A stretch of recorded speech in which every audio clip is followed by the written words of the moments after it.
Eso es lo que se estudia en resistencia de materiales. Y al conocer esto, ¿ya? Al conocer estas propiedades, pues uno puede trabajar en la zona elástica, sometiendo al elemento con cargas y descargas, y siempre va a ir recuperando su forma, ¿ya? Si es que no se supera este límite de comportamiento elástico y plástico del elemento, ¿no? Entonces, en resistencia de materiales se aprende a que el acero tiene unas propiedades muy bien definidas porque es un elemento que el hombre lo crea y su comportamiento es este, ¿no? Y conociendo esos datos, uno somete a los elementos de acero a siempre unas cargas o unos esfuerzos menores al límite entre la zona elástica y la zona plástica, de tal forma que garantice que el elemento siempre va a poder trabajar de forma segura. Y de aquí es que se define una propiedad muy importante, que es la relación entre el esfuerzo y la deformación unitaria, ¿no? Que sería la pendiente que se forma en esta línea inicial, que sería definido como el módulo de elasticidad del elemento. Este módulo de elasticidad del elemento relaciona la fuerza con la deformación que se utiliza. Es por eso que los aceros son denominados elementos elásticos lineales, porque tiene una fuerte relación inicial lineal constante, ¿ya? Porque estos elementos son creados por el hombre.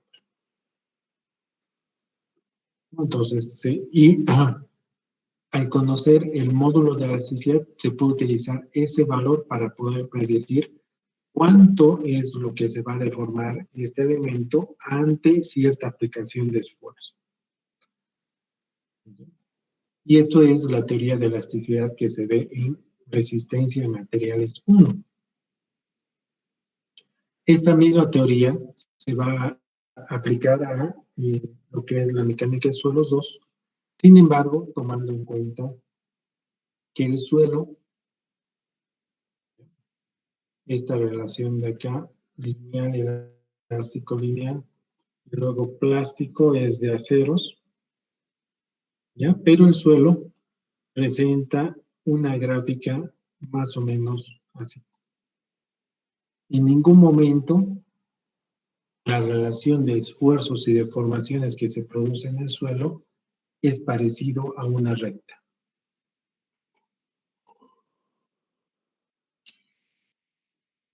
El suelo tiene un comportamiento no lineal, es un material elástico no lineal que no obedece a esta regla. ¿Listo? Por lo tanto, vamos a aplicar la teoría conociendo de que el material del suelo no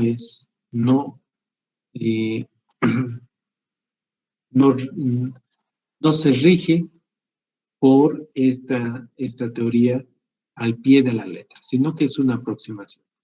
Un material elástico lineal es aquel en el que para iguales incremento de esfuerzos se producen iguales deformaciones, obteniendo así una relación lineal de esfuerzo y deformación, como es la mostrada en la recta inicial OA de la figura 2.1 de esta figura, ¿no? Hemos visto la relación lineal. ¿Bien?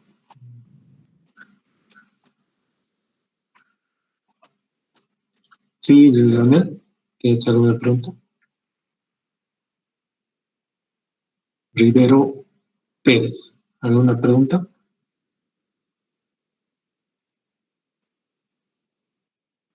No, ninguna.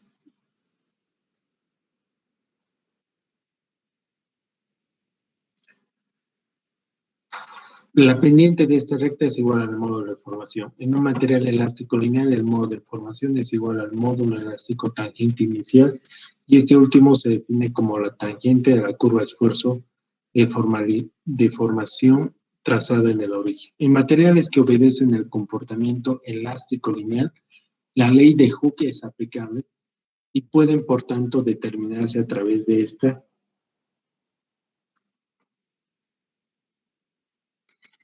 las deformaciones y los esfuerzos principales. Luego, si se considera tan solo la dirección vertical, la deformación es directamente proporcional al esfuerzo, dando lugar a una ecuación simplificada de la ley de Hooke.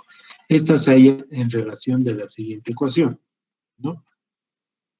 Que la deformación unitaria es igual al esfuerzo entre el módulo de elasticidad. Y eso sale de la definición del módulo de elasticidad, ¿no? Si se despeja acá el módulo de deformación, la deformación unitaria es igual al esfuerzo entre el módulo de elasticidad, ¿no? Por otro lado, un material elástico no lineal es aquel cuyo comportamiento es representado por la curva de la figura 2.1, la parte curva. De esta curva se puede observar que al someter el elemento a iguales incrementos de esfuerzo,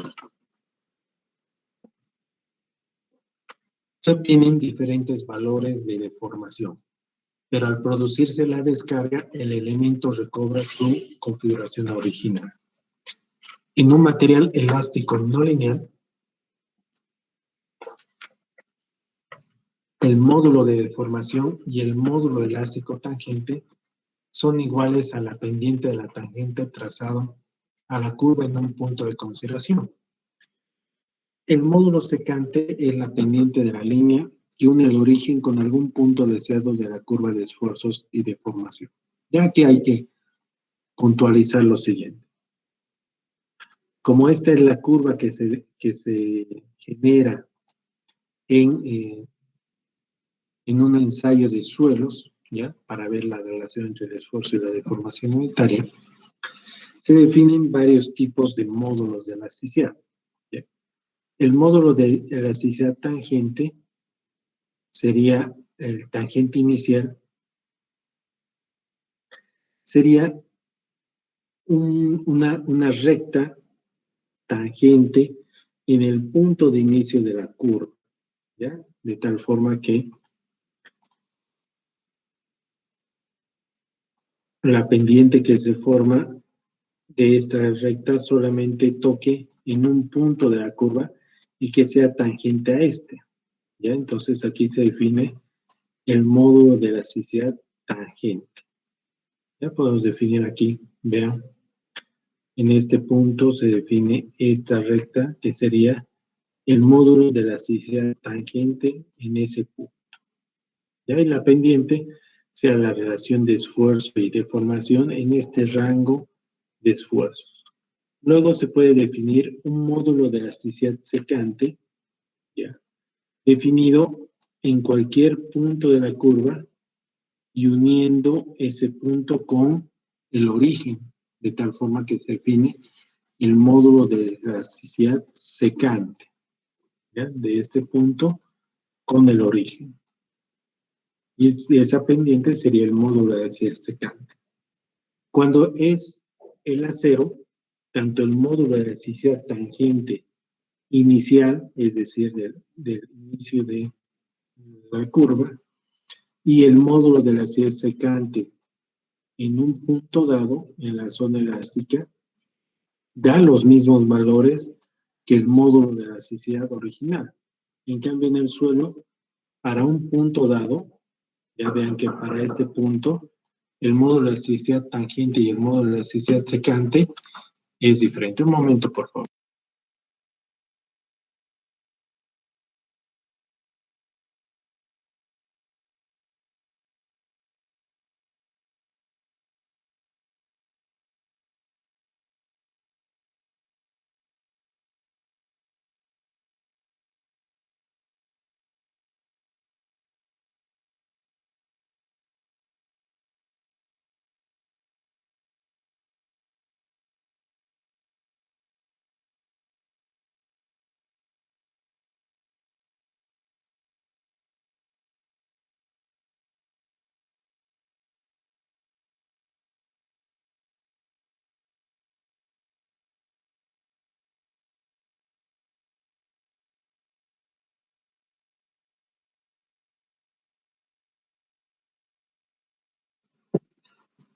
Entonces,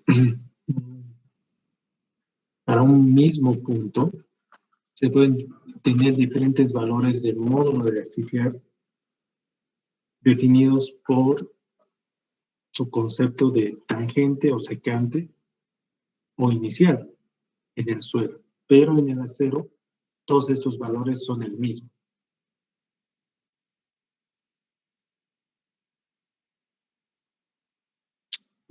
Existe un comportamiento adicional que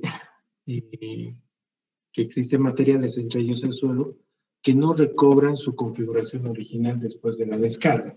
Es así que el comportamiento real del suelo puede ser claramente descrito a partir de la figura 2.2.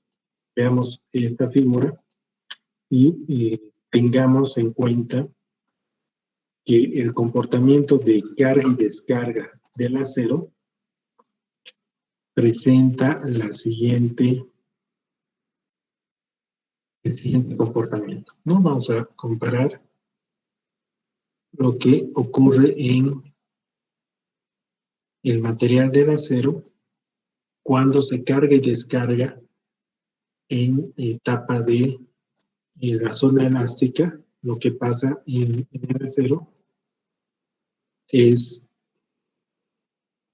que el material retorna a la configuración inicial que se tenía. ¿Okay? Si es que no se pasa el límite elástico del material. Si es que en una de esas cargas y descargas pasa el límite elástico, ¿ya? El material retorna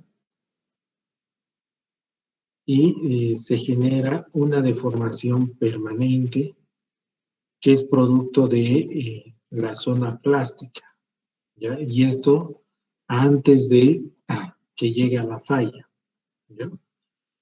Si es que se retorna después de una zona plástica, pues va a quedar una deformación plástica. Para luego, en una etapa de cargado, retomar nuevamente esta curva y continuar con el ensayo. Más o menos pasa lo mismo en el suelo. Cuando el suelo es cargado,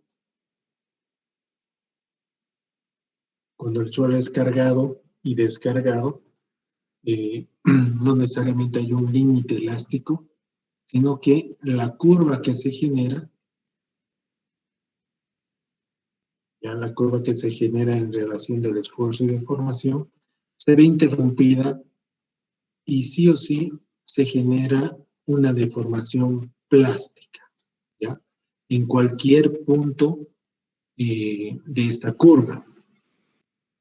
¿Ya? No hay una zona como en el acero, donde el cargado y descargado permite retornar a la configuración inicial del material.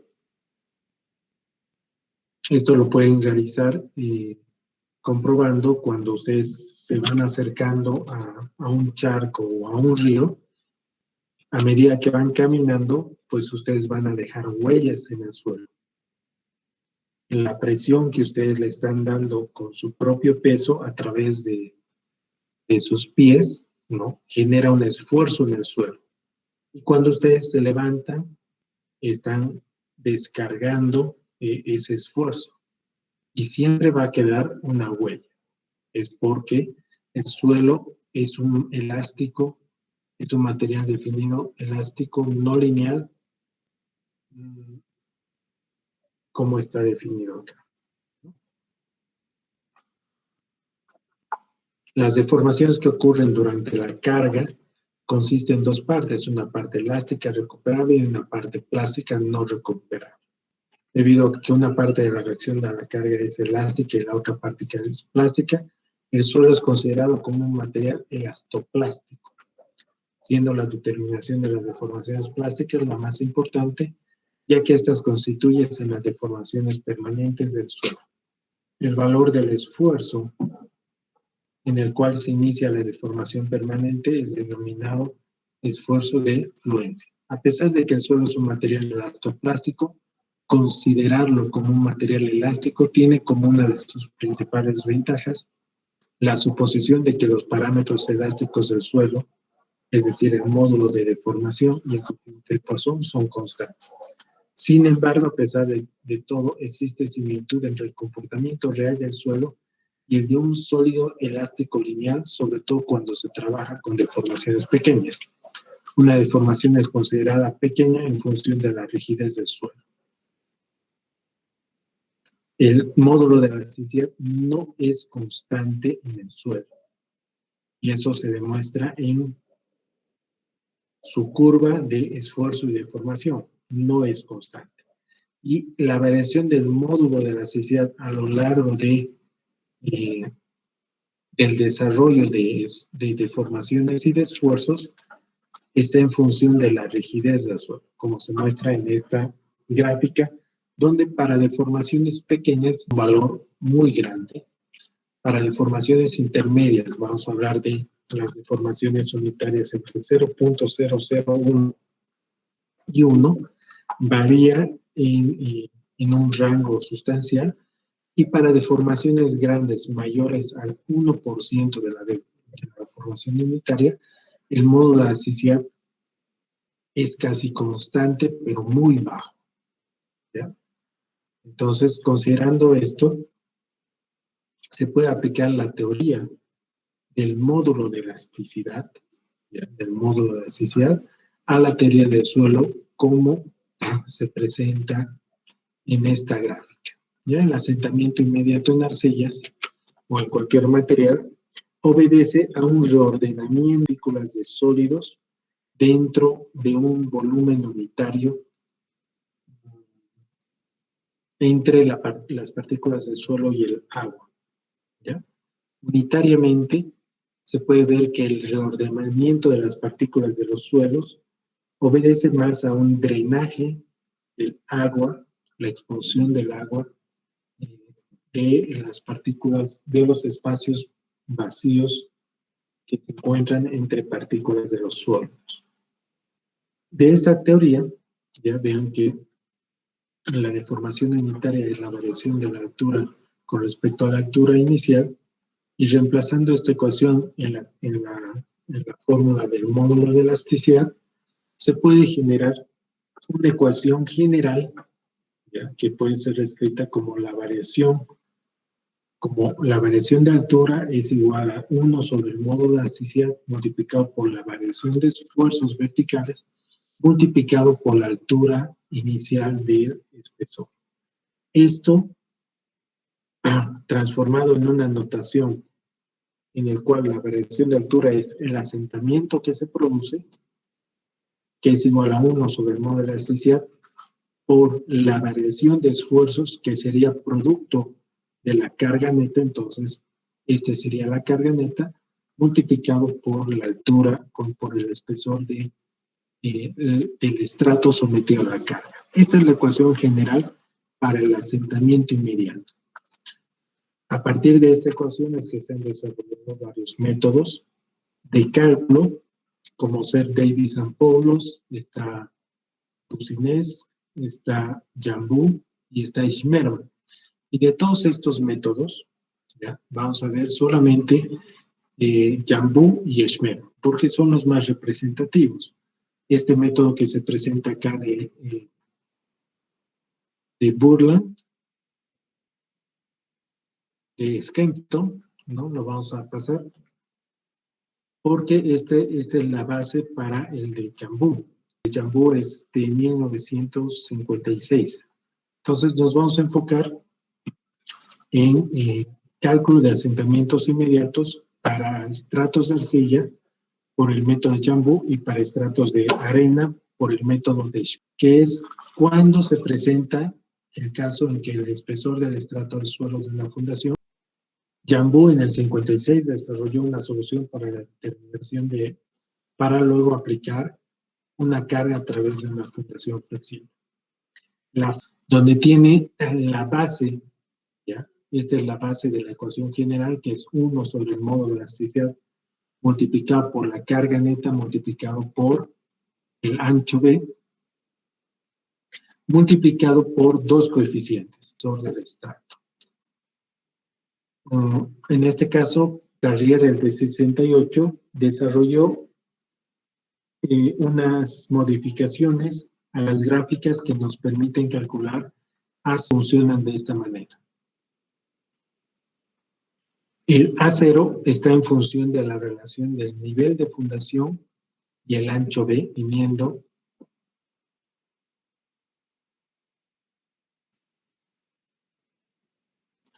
definiendo que en una fundación, inmediatamente por debajo de la fundación se encuentra un estrato de arcilla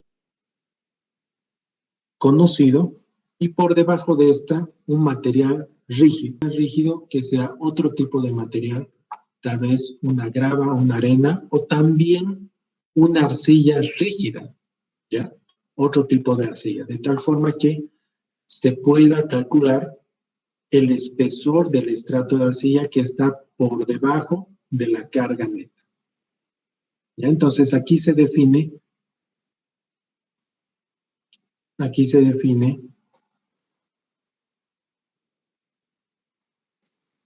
el nivel de fundación,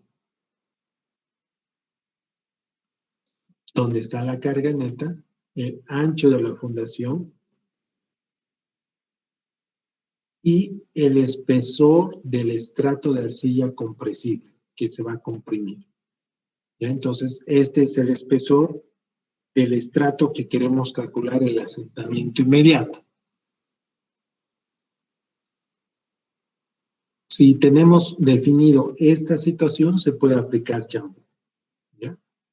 Entonces, para la fórmula de Jambu, la carga neta es la carga que se aplica a nivel de fundación.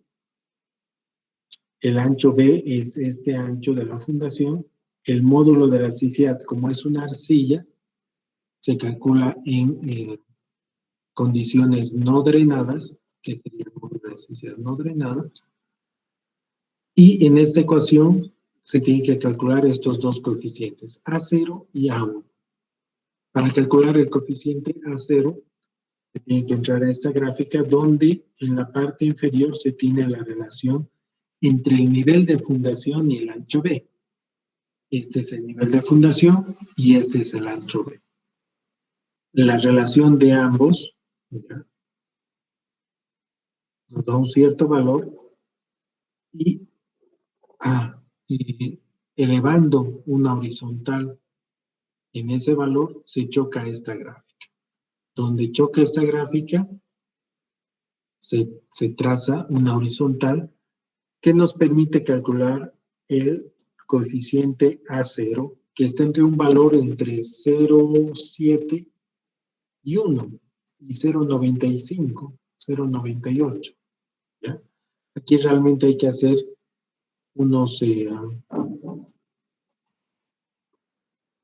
unas subdivisiones, ¿ya?, para poder calcular bien, estimar bien el coeficiente A0. Y de esa forma se obtiene A0. Para el coeficiente A1,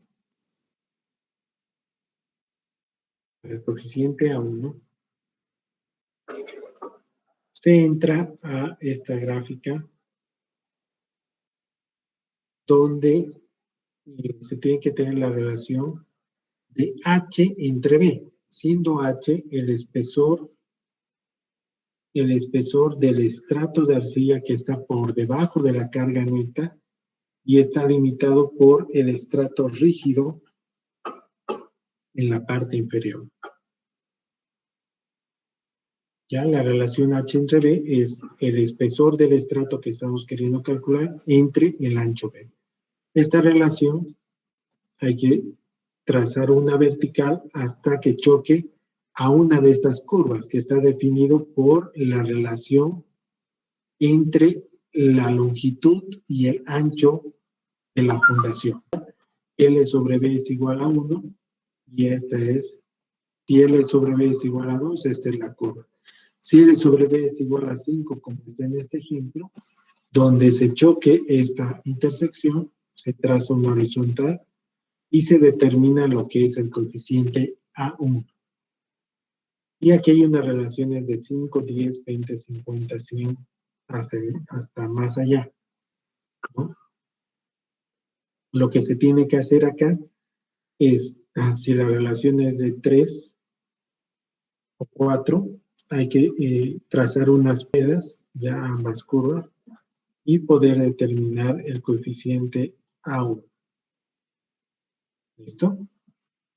Y con eso se calcula la ecuación de Jambu para estimar el asentamiento inmediato que se va a producir en esta arcilla.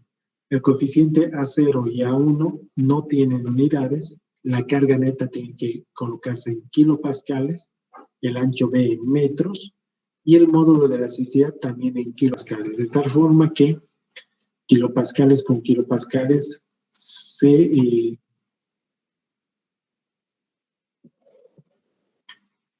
anulan y el resultado queda en metros, en las unidades que ustedes han colocado en el ancho B. ¿Alguna pregunta sobre este método? ¿Se entiende?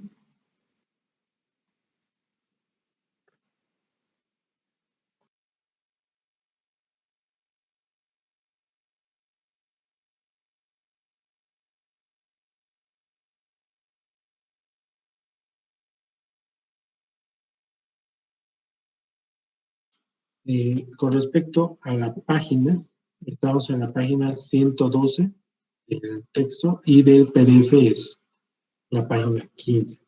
Es ahí donde estamos viendo el método de Jambu, que está como asentamiento inmediato en estratos de arcilla de espesor finito. ¿Ya? La primera gráfica es la relación entre el nivel de fundación y el ancho B. ¿Ya? Se determina ese valor, se traza una vertical y donde choca la gráfica se traza una horizontal para determinar a cero. En este caso, hay que entrar con la relación que existe entre el espesor del estrato de arcilla que tiene asentamiento inmediato, producto de la carga neta, ¿no? El espesor entre el ancho B y de ahí se traza una vertical hasta la curva de la relación de la longitud sobre el ancho B. La longitud de la fundación.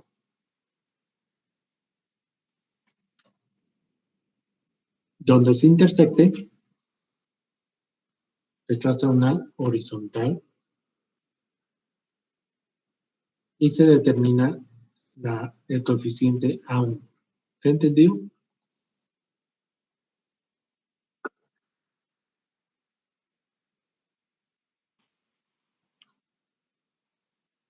Muy bien.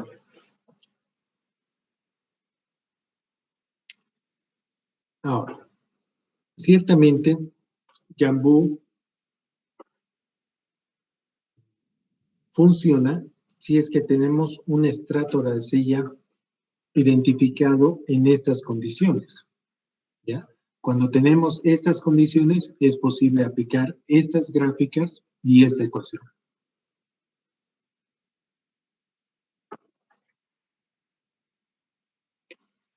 ¿Cuántas veces ocurre esto? Muy pocas veces, ¿ya? Existen estratos de arcillas que están inmersos en la superficie y a veces no es posible determinarlo de esta forma. Entonces, ¿qué hacer? ¿Ya? Vamos a ver este caso general donde se aplica el principio de superposición. Se tiene una fundación que tiene un ancho B, que está definido a un nivel de fundación. Por debajo de este está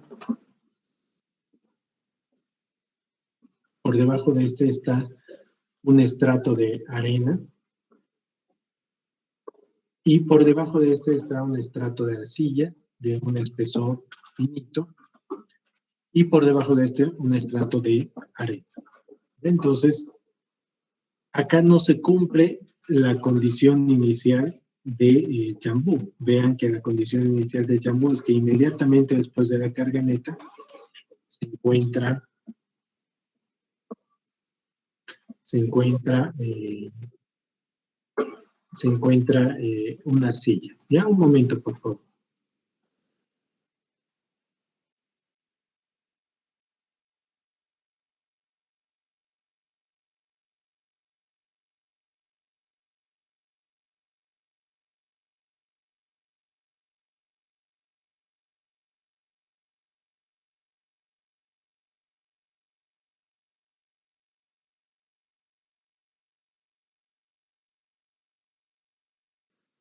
Jambu establece estas condiciones. Entonces, en este ejemplo, vean que el estrato de arcilla no está inmediatamente después de la carga neta, ¿ya? Sino que existe un material que está por encima y no es una arcilla, ¿ya? Entonces, aquí se aplica el principio de superposición.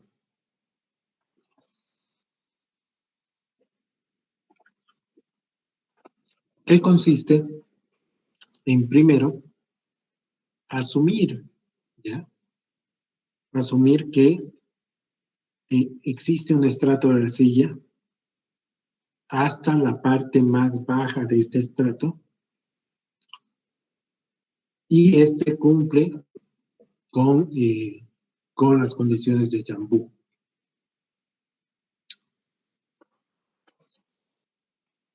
En esta condición,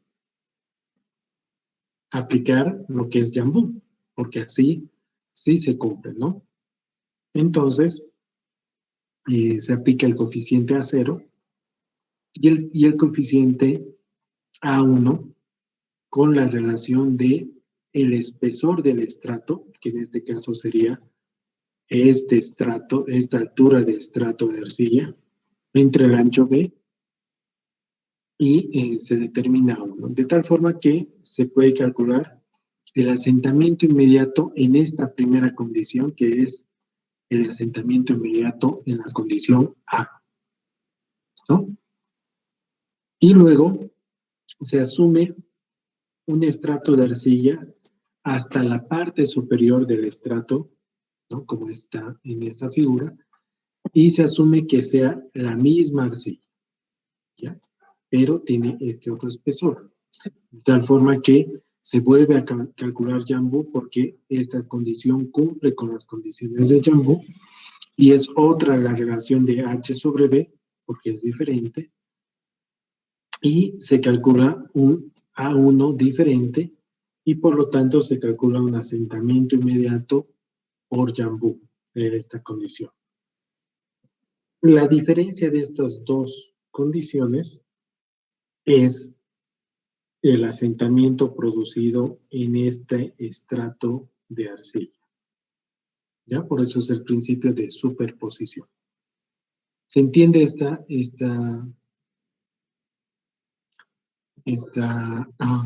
método de cálculo para trabajar con Jambu?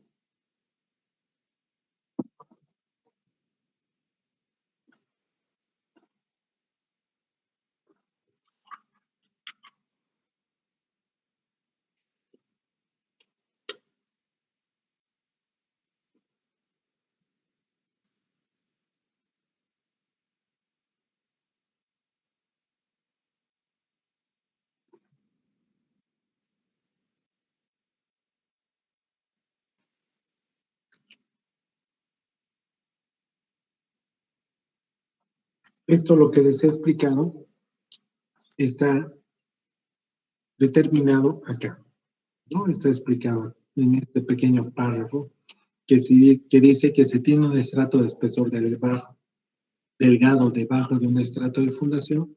El asentamiento inmediato puede ser obtenido primero con un valor A1B correspondiente a un estrato de espesor HB y luego teniendo un valor A1 correspondiente a un estrato de espesor HT. Entonces, se determina dos asentamientos de Jambu y la diferencia es el asentamiento de Jambu producto de este estrato en la parte inferior, ¿no? Que esto lo hice con mayor detalle.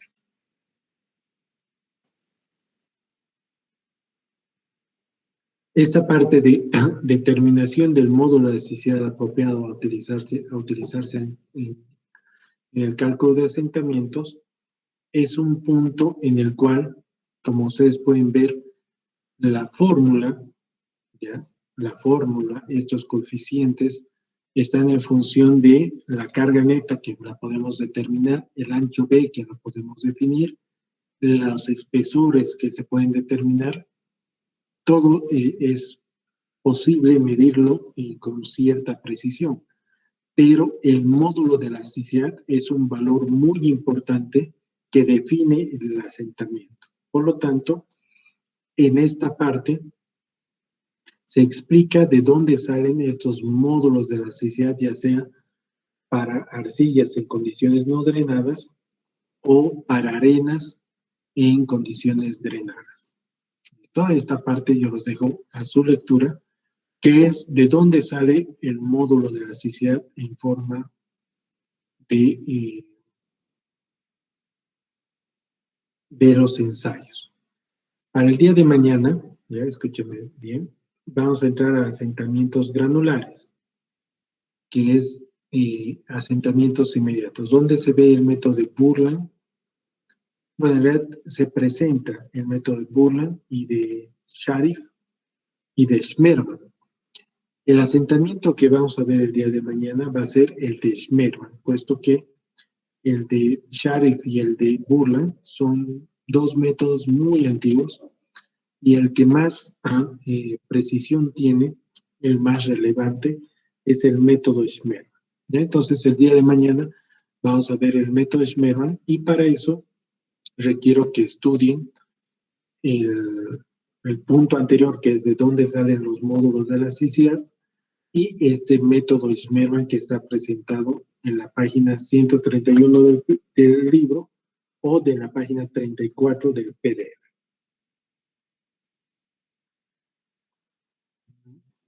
Ya, por favor, registren su asistencia. Ya está habilitado el control de asistencia. Mientras, dudas. ¿Ya? ¿Alguna duda de lo que hemos visto hasta ahora? De la clase de ahora, de la clase de la anterior semana.